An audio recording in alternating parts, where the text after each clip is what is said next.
Tomate una birrita. Jate joder que esto otorga fuertes beneficios.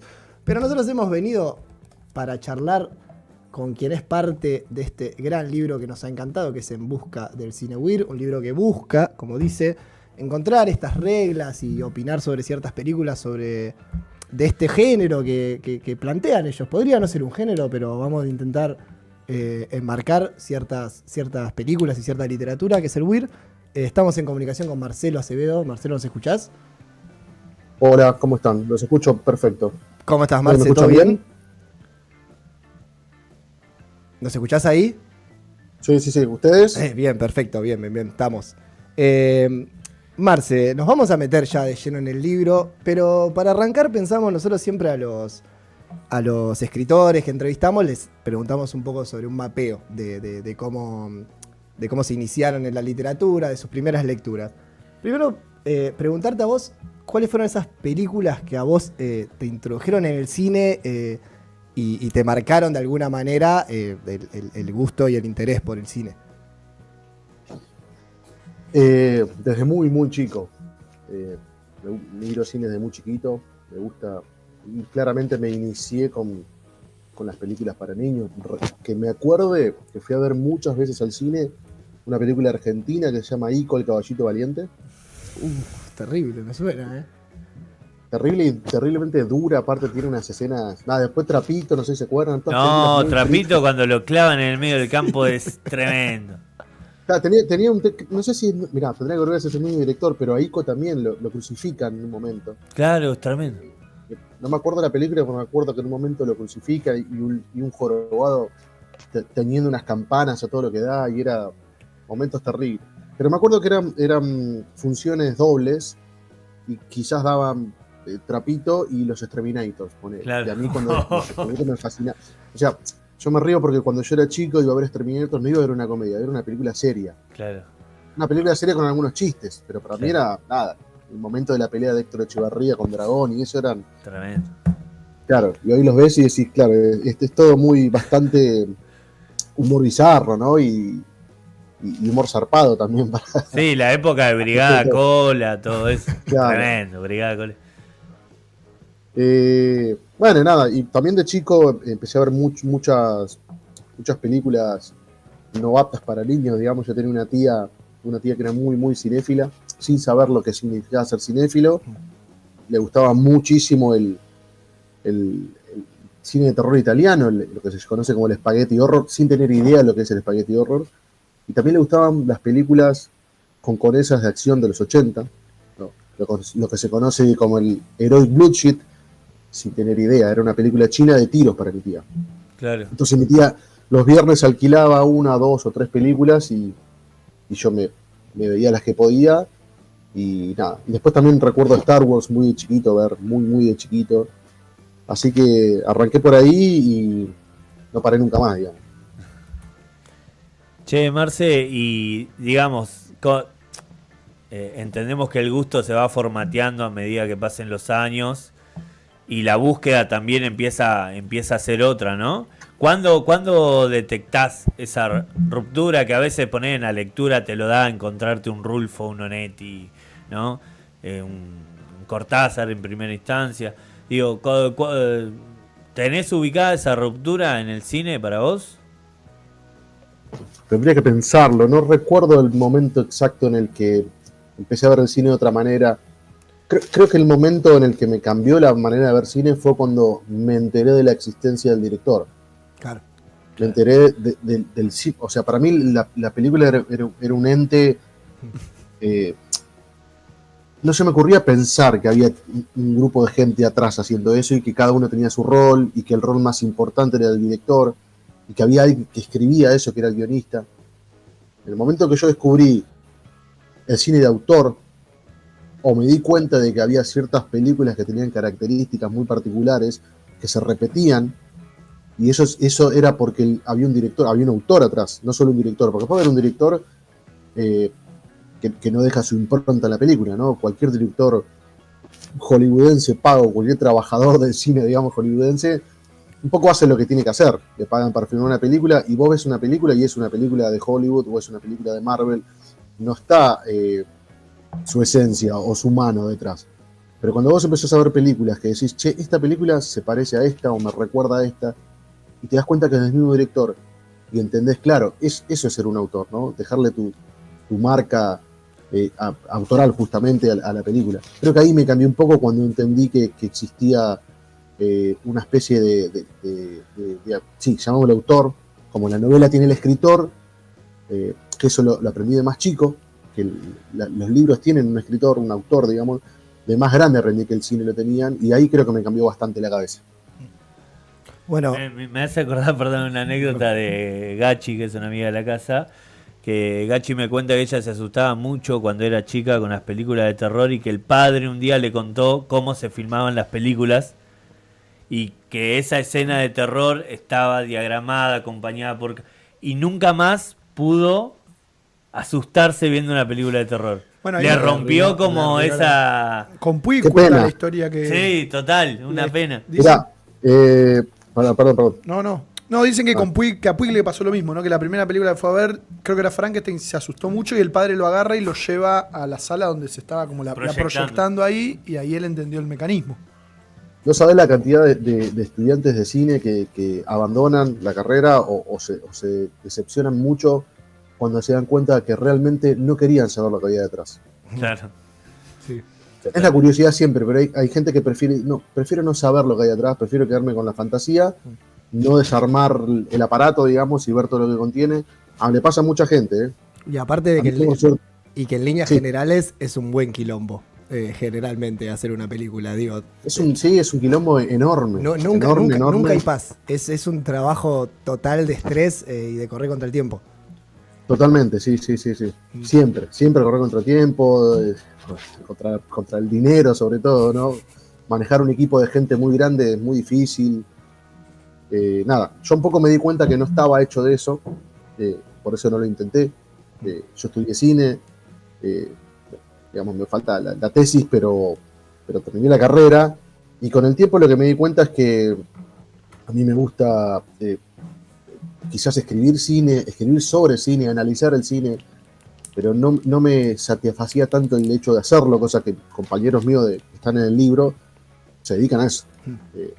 Los directores de la revista 24 Cuadros son dos profesores de la escuela de cine donde yo estudié, y uno es director y el otro es director de fotografía. Entonces se dedican al cine. Ellos, lo que más les gusta, además de escribir sobre cine, les gusta hacer cine. Yo me di cuenta que el hacer cine me estresaba demasiado al punto de que no lo disfrutaba, entonces dije, bueno, no voy por acá, voy por otro lado. Bueno, ya que lo mencionaste a los autores y meternos un poco acá, quizá para quien esté escuchando, ¿no? Porque nosotros lo hemos leído y el libro mismo entrega como una duda de decir, bueno, existe el cine weird. Por ahí deslindar un poco qué es el cine weird para vos y lo que han descubierto en este libro. Bueno, vayan a leer el libro si quieren saber.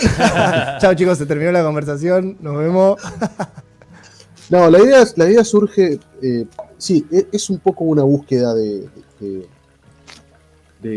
poner en discusión algo de lo que no se está hablando. Nosotros creemos que existe.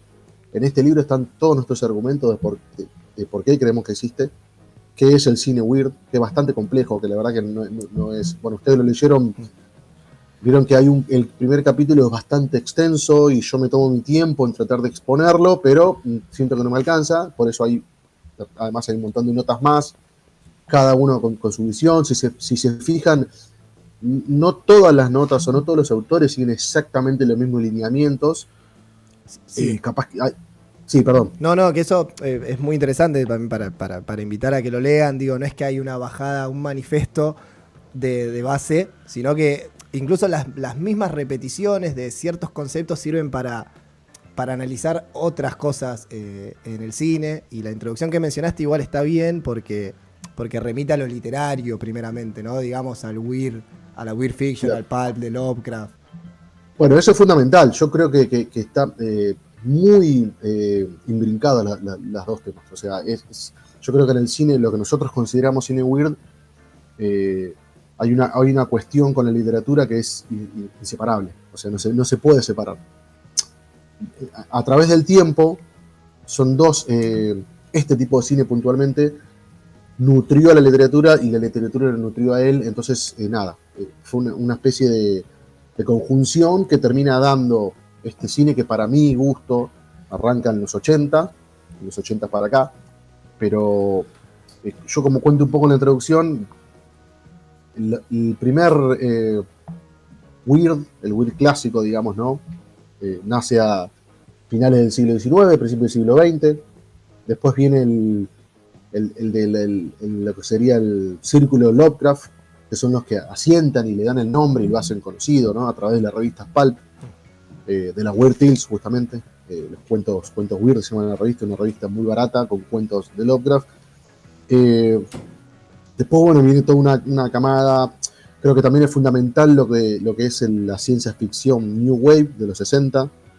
En los 60 apareció una camada de escritores de ciencia ficción que venían a romper un poco con el paradigma de la ciencia ficción clásica o la ciencia ficción hard, ¿no? De Asimov, de Clarke, de este tipo de autores, que le ponían mucho énfasis en la ciencia, justamente. Y aparece una camada de escritores que dicen, vamos a escribir ciencia ficción, y lo que menos nos va a importar, entre comillas, es la ciencia. Vamos a hablar de religión, vamos a hablar de drogas, vamos a hablar de sexo, todos esos temas que eran medio tabú, los vamos a meter dentro. Y además viene Ballard y dice, nos estamos yendo al espacio exterior a miles de millones de años luz, cuando no hay nada más extraño que el interior del ser humano. Investiguemos el mundo interior del humano, y ahí empieza Ballard a proponer estos paisajes interiores, y la ciencia ficción cambia completamente. Bueno, yo creo que el New Weird, que es la camada de escritores que viene a actualizar, digamos, el Weird, se nutre tanto del viejo Weird como de esta camada de escritores de ciencia ficción de los 60, de la nueva ola, pero además se nutre también de mucho cine que hubo entre los 80 y los 2000, que es más o menos los 2000 cuando aparece el New Weird. El New Weird aparece con China Miéville, John Harrison, Jeff Vandermeer, bueno, varios autores más.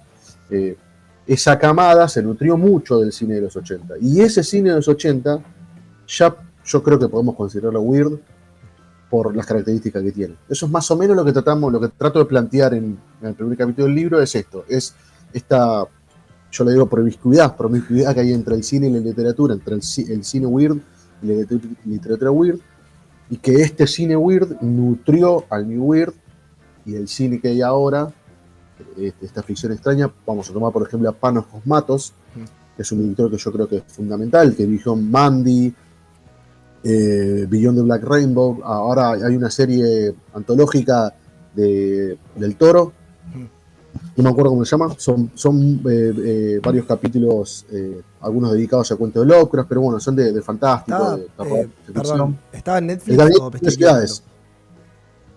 El Gabinete de Curiosidades. ¿Qué me decías, perdón? Que estaba en Netflix, no el Gabinete de Curiosidades, Netflix, salió, sí. Claro. Bueno, uno de los capítulos, para mí el mejor de los capítulos, lo dije Panos Cosmatos. Y bueno, se nota que Panos Cosmatos está muy influenciada por todo esto que pasó, todo lo que conté. Bueno, agarra todo Panos Cosmatos y lo mete dentro de su cine. Y yo creo que hoy, si vos me preguntas, mirá, no me explique qué es el cine weird, mostrar una película, bueno, yo agarro Mandy de Panos Cosmatos y creo que es el ejemplo ideal de lo que es el cine weird. Sí, bueno, Panos Cosmatos, que es el hijo el hijo de George, claro. Claro, que dirigió Cobra y Rambo, la parte 2. Digo, me quería meter ahí lo que decías también, como en esto del weird, para explicar. Vi Mandy, era una película que no había visto, de las que estaba. Digo, creo que Mandy tiene muchísimo de lo que se escribe en el libro del weird. Y hay algo de esta cuestión de lo espacial, de lo que es y no es. Creo que vos escribís en uno de los textos que hay, de este espacio que no se entiende si es, que bien podría ser un lugar de Estados Unidos alejado, pero al mismo tiempo no es, y las reglas que se plantean, aquello fantasioso, aquello extraño, aquello ominoso, está, pero lo que tiene el weird es una regla que es más importante el entre, digamos, lo que no deriva para el realismo y lo que no deriva para lo extraño y lo ominoso. Digo, creo que Mandy es una excelente... No diría regla ni en pedo, acá no hay reglas para nada. No, claro, perdón. Una característica, digamos. Una característica. Sí. Claro, la cuestión del entre, sí. El entre, pero el entre cosas, ¿no? De te hago entrar. Porque acá nosotros decimos, le hizo el entre, no, esto es otra cosa. Es algo que plantea Fisher bueno, hay un libro fundamental que se llama El horror y lo espeluznante, The Weird and the Eerie, de Fisher, donde analiza todos estos conceptos. Bueno, es fundamental ese libro para mí, por lo menos. Y ahí en ese libro Fisher habla del concepto de entre mundos, ¿no? Y lo que dice es que generalmente en la ficción weird suele haber portales. Portales que separan nuestra realidad ordinaria de ese otro mundo. Pero acá viene lo interesante. Lo que él dice es, si la historia transcurriera del otro lado del portal, ya sería un relato fantástico. Si la historia transcurre de este lado donde no pasa nada, es algo realista, por llamarlo de alguna manera. Pero si transcurre en el entre ahí, bueno, eso es, digamos, esa es la característica que tiene el cine weird. Entonces, no sé, yo creo que el libro puso un montón de ejemplos de películas que tienen este portal, arrancando por la primera, que yo la puse, la verdad, ni por casualidad la primera película weird, pero digo, hay que poner un punto de inicio, ¿no? Y yo lo puse en Estados Alterados de Ken Russell, que es del 80, justo, encima me calza justo. Entonces yo pongo como inicio Altered State de Ken Russell, y justo esa película tiene un portal que en realidad es una cámara sensorial, una cámara sensorial donde se mete este loco que investiga con drogas y nada, y lo que hace es viajar de cierta manera en el tiempo al pasado. Bueno, ese es el portal. ¿Qué pasa? Nunca te muestran lo que hay ahí. En las películas weird en general hay un atisbo. Hay una película que se llama The Void, por ejemplo. Yo no puedo dar un ejemplo porque también hay un portal, pero un portal hecho y derecho. Un portal, perdón, me salió algo acá que me está molestando. Un portal, digamos, creado por una secta o invocado por una secta. Y en un momento de la película hay un atisbo de lo que hay de otro lado. Pero siempre la acción transcurre de este lado en el límite del portal. Es digamos, el concepto de entre mundo sería ese. No sé si era eso lo que preguntabas. No, sí, justamente eso. Digo, es y hay más del otro mundo, de aquello desconocido, que también se menciona, de Lovecraft, digo, de aquello desconocido invadiendo este mundo. Y creo que lo que hace el cine weird, o por lo menos lo que explican, es no es que no lo termina de invadir, sino que siempre se desliza lo que pasa. Que esa es una decisión narrativa, plenamente. Se desliza lo que pasa, siempre hay uno o dos o tres personajes que son los que pueden ver eso, o los que lo intentan ver, y siempre terminan en la locura generalmente, ¿no? Es un poco la idea de lo sublime, ¿no? La idea de lo sublime kantiana, que es esta idea de es algo tan hermoso y tan poderoso, pero también puede ser tan terrible al mismo tiempo, que lo que causa es en la sensación de lo sublime, lo que causa es eso, ¿no? Te puede llevar incluso a la locura. Esto está planteado por Lovecraft desde siempre. O sea, las ficciones de Lovecraft recurren a esta idea de lo sublime cuando el personaje no puede explicar. Digamos, nuestras categorías no pueden explicar eso que estamos viendo. Hay un ejemplo tremendo, una novela ahora de Robbie Chuy Roganovich, que se llama Se sintiera bajo los pies las estructuras mayores. Aplausos totales. Bueno, aplausos totales, de lo mejor que leí en mucho tiempo. Gran novela. Yo dije en broma, pero en serio, que de cabeza al canon de lo mejor de la ficción extraña latinoamericana. Y ahí juega mucho con el concepto de lo sublime, Robbie, con esta idea de algo que nuestras categorías no pueden explicar, que rompe por completo nuestra categoría para explicar el mundo, pero que de alguna manera nos atrae, nos maravilla, pero al mismo tiempo puede que nos enloquezca. Sí. Bueno, eso, en la ficción weird suele estar mucho eso. Sí, nosotros, es más, eso que decías como una máxima, nosotros lo pensamos. Yo dije, de las novelas del weird, de lo último que leí, nos pareció increíble. Incluso tuvimos la entrevista con él y desengranamos un poco todo lo que era ese mundo, y es impresionante. No, y yo venía pensando algo que nos dijo Robbie en la entrevista, que era de cuando hablábamos de, bueno, lo weird y la ciencia ficción y qué hay de género, ¿no? ¿Dónde se enrarece el género? Y él marcaba algo que yo te quiero preguntar si en el cine también lo detectás, que es, bueno, nosotros tomamos elementos de la ciencia ficción, del género duro, clásico, pero hay una ruptura con eso clásico, que es el lenguaje. Antes el lenguaje era más pragmático, era más duro, era menos elevado, y ahora el lenguaje es lo que se enrarece y con eso el género se va rompiendo. Bueno, sí, no sé si el género, pero puntualmente la novela de Robbie lo hace. Yo creo que el otro día hablaba con Ramiro Sanchís, un escritor uruguayo, Sí. hablamos sobre esta novela, y justamente lo que hablamos era esto. Che, mirá lo que logró Robbie, no solo logró una novela weird, ¿no? Desde lo que cuenta, sino desde cómo lo cuenta. Al enrarecer la manera de escribir, lo que hace es genera un continuo weird completo alrededor de la novela, porque no solo tenés una historia con elementos y herramientas y la estética del weird, sino que además tenés una narrativa, digamos, una forma de escribir rara, que rompe, ¿no? Jugada, que está estructurada en diferentes tiempos, que tiene un montaje que hasta parece cinematográfico, y eso me parece que está buenísimo, y eso es como que abre un nuevo paradigma, ¿no? Para los escritores de ficción extraña. Decir, che, mirá, no solo se puede extrañar desde lo que contás, sino cómo lo contás también, eso le da un plus. Hay un librito de Blake Butler que se llama El Atlas de Ceniza, que es un gran libro de ficción extraña actual.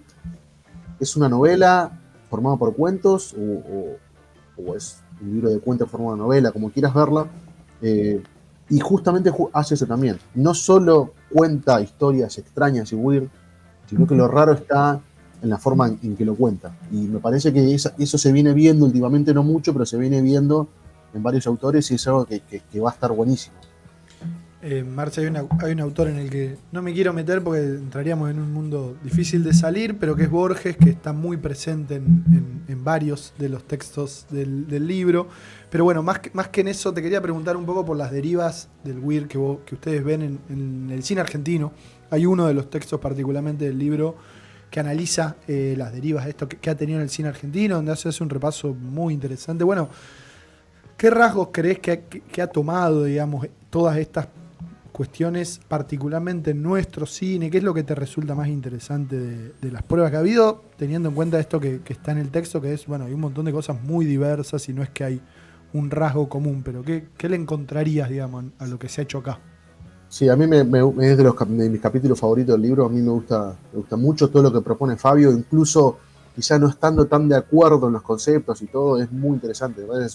Es un tremendo capítulo. Fabio Balarelli es uno de los directores de revista, además él es director de cine, tiene varias películas, y además es un amante total del cine argentino.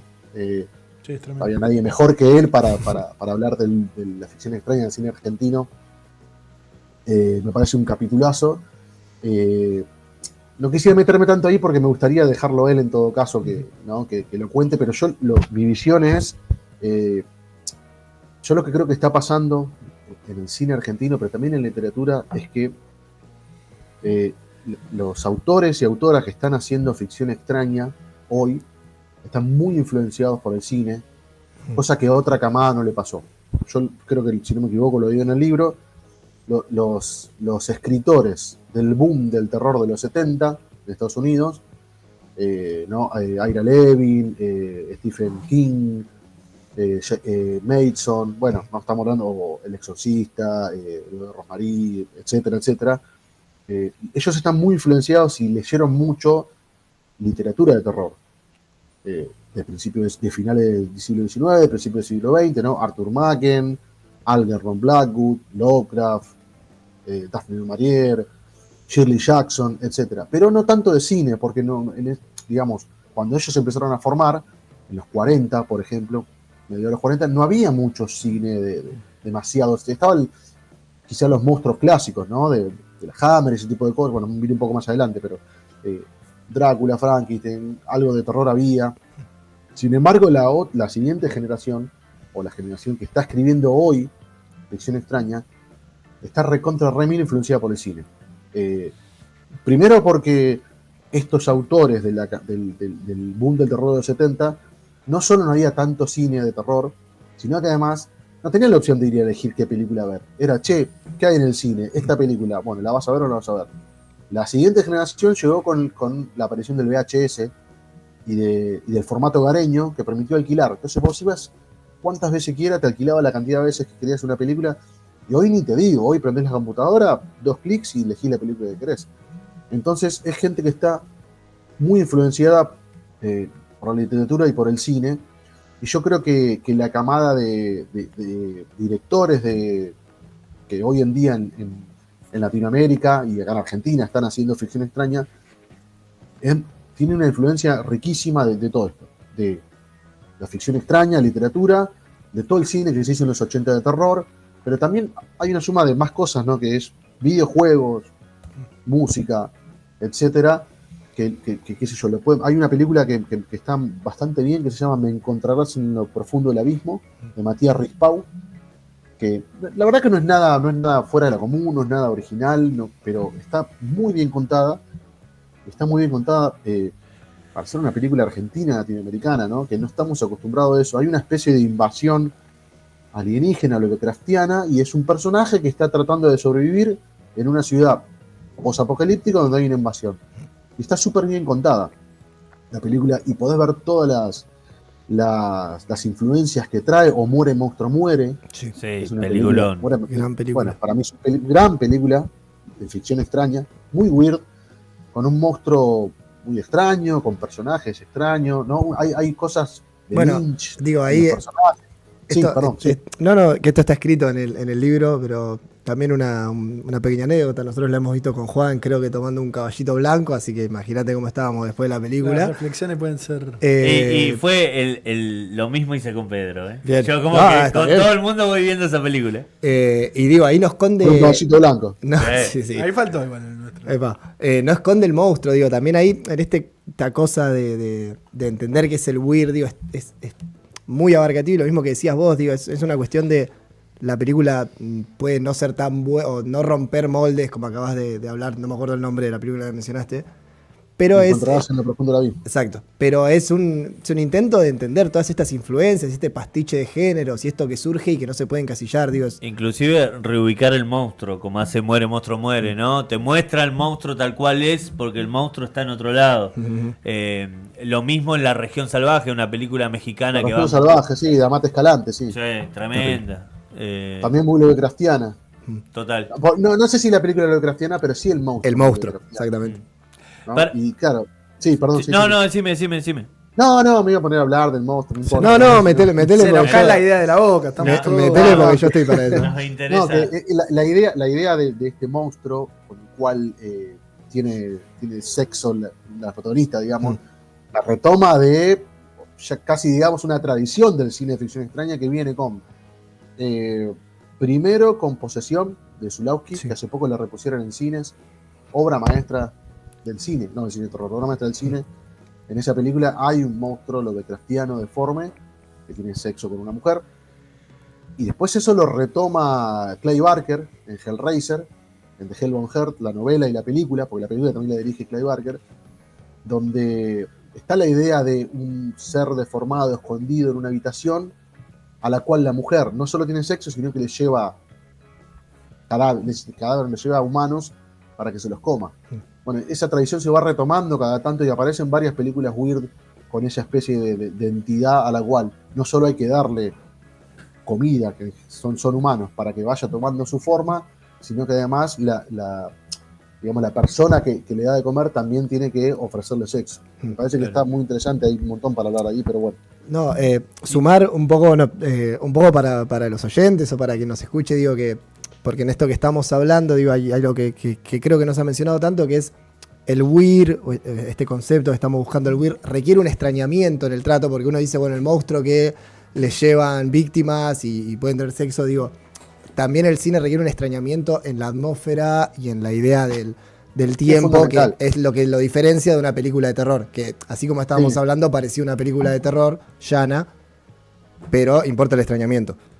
Es fundamental, la sensación esta de extrañamiento es fundamental, incluso sin mostrar nada, sin que haya un monstruo, sin que se lo muestre. Yo creo que el clima en las películas de ficción extraña es fundamental. más allá de lo principal, digamos, la primera característica quizá que salta a la vista es la amalgama de géneros, ¿no? Claro. Estás viendo una película o estás leyendo una novela de ficción extraña y decís, che, pero esto que es terror, ciencia ficción, no es, bueno, una mezcla de todo. A mí Las fronteras se borran, sí, perdón. A mí me pasa siempre eso con El Dependiente de Fabio, que es una película viejísima, Hermosa, sí. pero nunca termino de entender qué película es. Sí, que sí. Y la miro y me parece súper extraña. Pero pensaba también, mucho más acá, en Cuando acecha la maldad, que tal vez el extrañamiento se rompe en el final, ¿no? Cuando con el nacido. Sí. ¿No? Sí, muestra un poco. Pero muestra un poco, pero hay hasta ese momento de la película tal vez un extrañamiento que la vuelve un poco a huir. Sí, yo quizá la coloco más dentro del un género que está muy ligado con el weird, que es el folk horror o el gótico rural, llamémosle acá, ¿no? Está muy relacionado. O sea, incluso yo, uno de los capítulos del libro se lo dedico a las zonas, sí, ¿no? También como una especie de tradición de la ficción extraña, del cine weird, y dentro de las zonas coloco películas de zona de estilo folk horror. Bueno, para mí lo que tiene Cuando acecha la maldad es que la siento muy, muy ligada al folk horror y al gótico rural y a ese tipo de terror más clásico, si querés. Pero bueno, nada, es todo discutible porque, como digo, como yo empiezo diciendo el libro, estamos haciendo análisis sobre arenas movedizas, estamos hablando de un género que quizá no exista, lo ponemos en discusión, cualquiera que pueda venir a decir, che, mirá, lo que dijeron en el libro es una sarta de pavadas, o con argumento, ¿no? Por supuesto, y nosotros se lo discutiremos, se lo rebatiremos si podemos o no, o estará de acuerdo, pero la idea es esto, poner, más que nada era que se empiece a hablar de algo, ¿no? Hay un montón de películas que no se sabe bien dónde ubicarlas, ¿no? Porque no sabes si son de ciencia ficción, de terror, qué haces con gente como Panos Cosmatos. Bueno, nosotros creemos que se pueden ubicar en un rincón, por decir una manera, y ese rincón es lo que llamamos cine weird.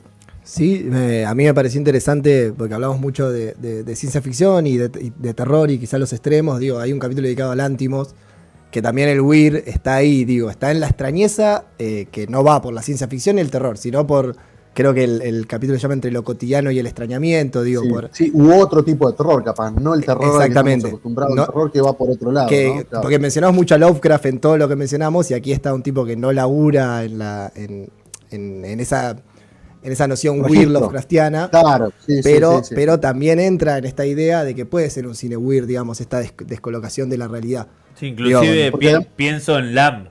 Bueno, Lamb, claro, que también se menciona, claro. Sí, es que son categorías, creo, no con la intención de encasillar o de achicar, sino justamente de abrir, digamos. El libro me parece que está muy bueno porque... Diste re en el clavo, porque la idea es esa. Es un género... es muy difícil encasillar, o es todo lo contrario. No se puede. Para mí es un género que no se puede... Me cuesta llamarlo género porque ni siquiera sabemos si es un género, ¿no? Sí, es un modo de ver. Subgénero. En todo caso, claro. Es un tipo de cine que no sé si tiene sentido encasillarlo y encerrarlo. Primero porque como es fluido, digamos, ¿no? Y no sé, yo creo que hay que ver hasta dónde se puede expandir, porque también el peligro que corremos es, bueno, si todo es weird, nada es weird. Claro. Entonces tiene que haber un límite, ¿no? Por eso yo pongo de ejemplo dos películas muy similares en cuanto a conceptos generales, que son Alien, la primera de Ridley Scott, y Event Horizon. Son dos películas que transcurren en el espacio, naves espaciales, de terror, pero yo considero que una es ficción weird y la otra no. Alien no es weird, Event Horizon sí es weird, a pesar de ser tan similares. Bueno, y ahí creo que en esos pequeños detalles está lo interesante de esto que nosotros tratamos de definir como weird. Marce, estamos ya cerrando, me parece. Te agradecemos muchísimo por la charla. Me parece que el libro está muy bueno por esto que hablábamos al final, ¿no? Por un lado marca algunos rumbos. Un mapa. Por otro lado, claro. Y una forma de ver ciertas películas, ciertos libros. Genial. Bueno. Sí, que digo, esta guía ya la habíamos visto en la colección de Indómita Luz, de ficción extraña, paisajes experimentales, esa antología, y y todo esas novelas en diálogo marcando como algo. No sé si algo preciso como para encasillar, pero sí un síntoma que lo hemos visto amarse Me gusta síntoma, me gusta la palabra. A Juan Mateo, a Flor Canosa, digo, un poco dialogando con eso y pensando eso. Y me parece que siempre vuelve esa intención, por lo menos en vos, pero Sí. quienes conocemos a Juan también sabemos que siempre se está pensando de esta forma de constelación, esta forma de como de habitar lo nuevo, pero tratar de ordenarlo o de armar una guía, un síntoma, lo que sea. ¿Por qué esa intención siempre? Digo, ¿qué te lleva a eso? Qué difícil. El gusto, un loco. Un impulso que no puedo controlar, creo.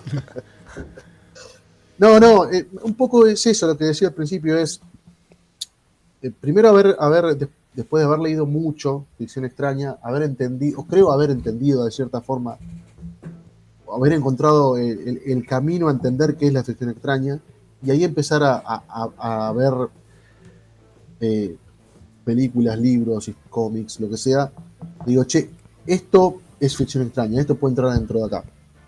Las veo como huérfanas, ¿no? Como, digamos, veo que hay obras que no se saben dónde meter, están como, y yo creo que se pueden juntar junto con otras y ver si de ahí sale algo. Porque la idea es esa, ¿no? La idea es ver si a futuro, ¿no?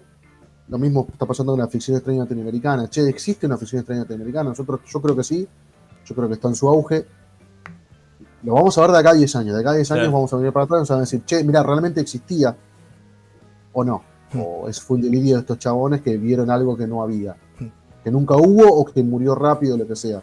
Bueno, primero que me parece que creo que la ficción extraña en general, el weird en general, llámalo New Weird, llámalo cine extraño, llámalo como quieras, creo que es la mejor manera o una de las maneras más interesantes, vamos a decirlo así, que tenemos hoy de describir el mundo actual. Que está rarísimo, que está cada vez más raro, que está cada vez más complejo, que está cada vez más difícil con lo que está pasando, con las cosas raras que están pasando, con el avance de la tecnología, con la fake news, con todo. Bueno, es muy difícil, quizá siento que desde el realismo capaz ya no alcanza más. El realismo no sirve en este momento para explicar esta actualidad, y la ficción extraña es la mejor manera, desde cualquier lugar donde la agarre, ya sea desde el cine, de la literatura, de la historieta, donde sea, creo que es la mejor manera de contarnos y quizás dejar a futuro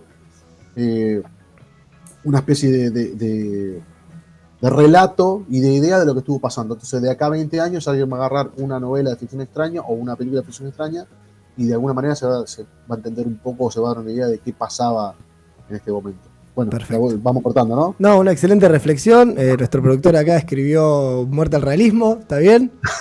Total. No, tampoco tan. Siempre polémico. Siempre polémico, como todo productor. Me gusta igual, me gusta. Hay un dato ahí. Yo, sí, antes de terminar. Puede volver en cualquier momento, así que no doy por muerto nunca. Exactamente.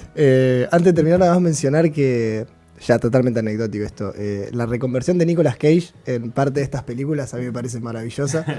Que ha actuado sí, totalmente. Yo todavía no la pude ver, pero acabo de ver el tráiler, me la recomendó Fabio Valarelli, me dijo, tenés que ver The Surfer de Nicolas Cage, y vi el trailer y dije, es impresionante lo que está haciendo. A la China, todavía no la vi, pero estoy seguro, y además es un papel hecho para Nicolas Cage. Sí. Es un surfer que va con el hijo a una playa australiana, donde él surfeaba cuando era chico, y cuando llega hay un grupo, una pandilla de surfers que le dice locals only, acá no podés surfear. Eso es todo. Se activa Nicolas Cage. Se desata la locura total. Se activa Nicolas Cage, es maravilloso. Bueno, Marce, te agradecemos, que también tiene otra columna. Sí, recomendamos. Grandes oyentes acá tenemos. Objeto fuera de tiempo. Hoy a la noche, hoy a las 10 está en Radio Provincia. Recomendamos que después de esto vayan directo ahí, porque es una gran columna, somos bastante fanáticos, escuchamos generalmente todas. Sí, inclusive se puede escuchar en Spotify como Objeto fuera de tiempo, es el podcast del Último Grito, que es el programa en Radio Provincia de César González. Sí. Una cosita antes de cerrar, ¿se ve el libro ahí? Bueno, igual lo tienen ahí ustedes. Date para, lo ponemos acá nosotros. Ahí está. Este viernes, 18:30, en la Libre, vamos a presentar el libro. En realidad nos vamos a juntar a charlar sobre esto que estoy hablando yo, pero con algunos amigos. Va a estar Mallory Creicum, una escritora, la conocen ustedes seguramente, una escritora de ciencia ficción argentina. Ella va a estar hablando un poco más de la pata literaria y nosotros de la parte de cine. Pero bueno, este viernes 18:30 en San Telmo, en la Libre, vamos a estar presentando el libro. Perfecto. Invitamos y si podemos ir, vamos a ir. Y te agradecemos, Marce, la conversación. Bueno, muchas gracias. Gracias, Marce. Suerte. Bueno, así terminó la conversación con Marce. Increíble. Una manija de seguir hablando de cine y de películas. Que con Marce nunca se sabe. Y acá me están cagando a pedo, así que nosotros Pará, somos flaco, Plático pará, Cruel flaco, y nos pará. vamos a un tema y seguimos después los 10 minutos para el cierre. Ay, pensé que era